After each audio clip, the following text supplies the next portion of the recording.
on the broadcast are some very eminent guests from Sri Lanka. Sri Jayashekhara, former Minister, MP of Democratic Socialist Republic of Sri Lanka, is joining us, as is Diana Gamage. I'm sorry if I'm getting your pronunciation wrong. Do feel free to correct me on that.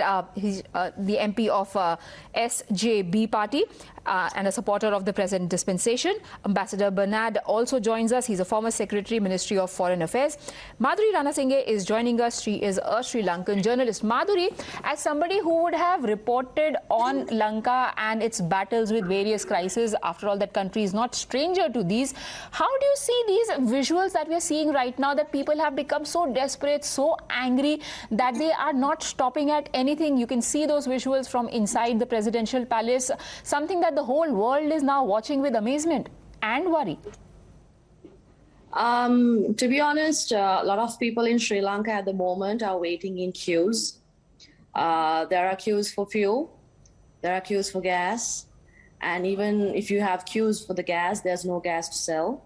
So they are absolutely desperate at the moment, especially people who are living in the urban areas. They are really, really frustrated with the lack of resources. So you can see how they are relieving their frustration on the street.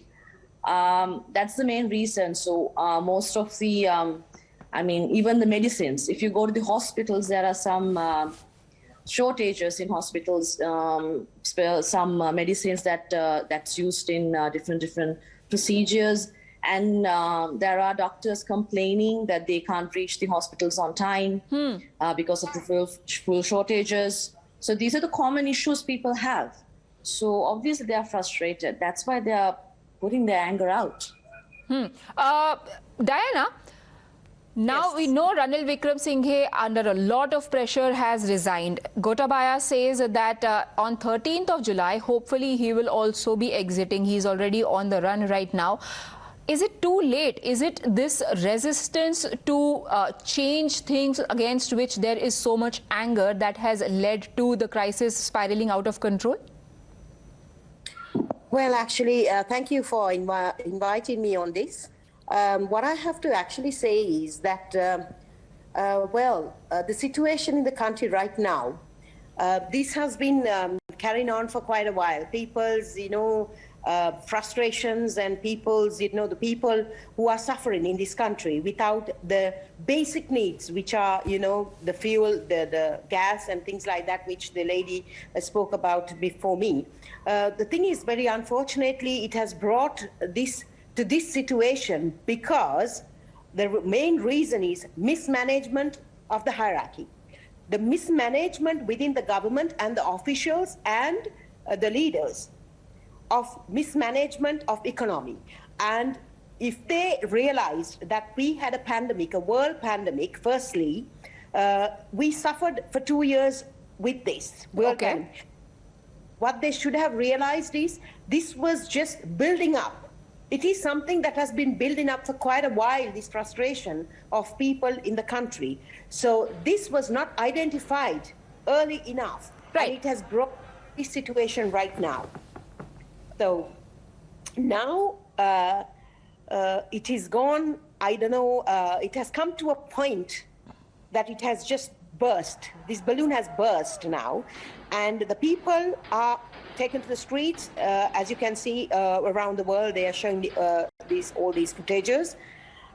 Yes, the president is not around at the moment. The prime minister was under a huge amount of pressure that he had to ease with time. The only thing right now is that we need to calm these people down. Yes, to calm these people down, we need to make sure that we bring a proper strategical solution. It's no point of bringing someone again and bringing here, people and plastering these things. It's not going to work. Okay, Mr. Jayashekhara, if I could bring you in over here, what do you think could be the right strategic solution here, and who can sit on the table and bring that solution that will be acceptable to the people of the country right now? Because we already know that Ranil Wickremesinghe is out. What happens after Gotabaya also leaves? Can there be a consensus candidate? Can there be a leadership that has the faith of the people of the country and can take the country out of this crisis? Yeah, thank you very much for inviting me. Actually, as parties who supported the government from 2019, we have tried our best for last 3-4 months time to come to a consensus with the government, with all the parties who supported the government, but we are now independent group in the opposition. We all, as 10 parties and the other independent groups, tried our best to have a all-party government. That is what I think we can have like the solution now, because we all must get together with the opposition, with the government, parties, and all kind of factions should come into a table and discuss our future. Before we have the elections, actually, the normalcy should be there in the country. In the meantime, actually, if we are getting together and discuss on a one table, and after that we can select the president and the prime minister, can be accepted by all the parties in the parliament. We can tell all the people who are in the streets. On the street, we can say, this is our nomination, and please give us some time to, settle this crisis. It is not a small thing, but we have so many things to do in even 8 months or 1 year's time, 1 year's period of time. So we have to actually discuss with, my point is, we must come to a consensus with all the parties, and after that we have to select the president and the prime minister.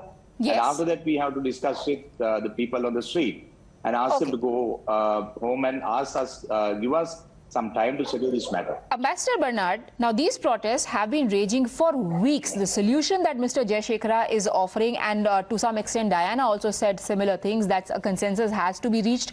If it hasn't been reached till now, how long can this situation be allowed to fester? Well, as you know, there is a political crisis in the country as well as an economic crisis. People in general are suffering as a result of the economic crisis. Earlier, commentator mentioned about the long queues for gas, petroleum, and various other commodities.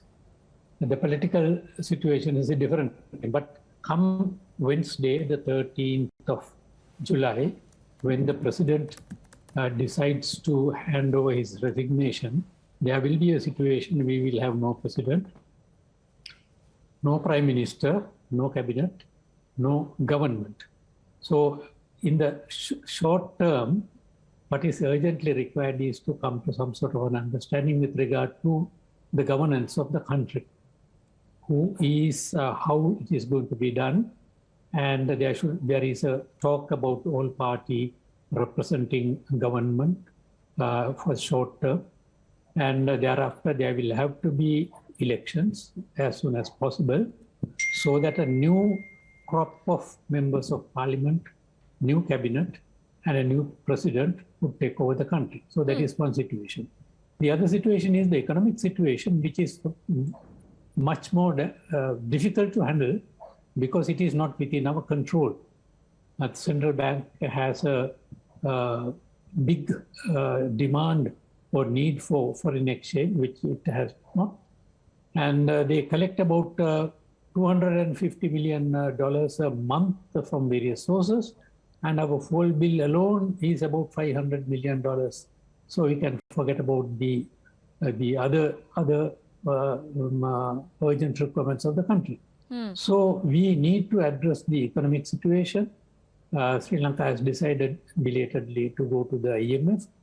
And there should be a stability, political stability for the IMF to negotiate with the country and to reach an understanding. Not only the IMF, we also have to discuss matters with the creditors with regard to our debt to them and how they would be replaced.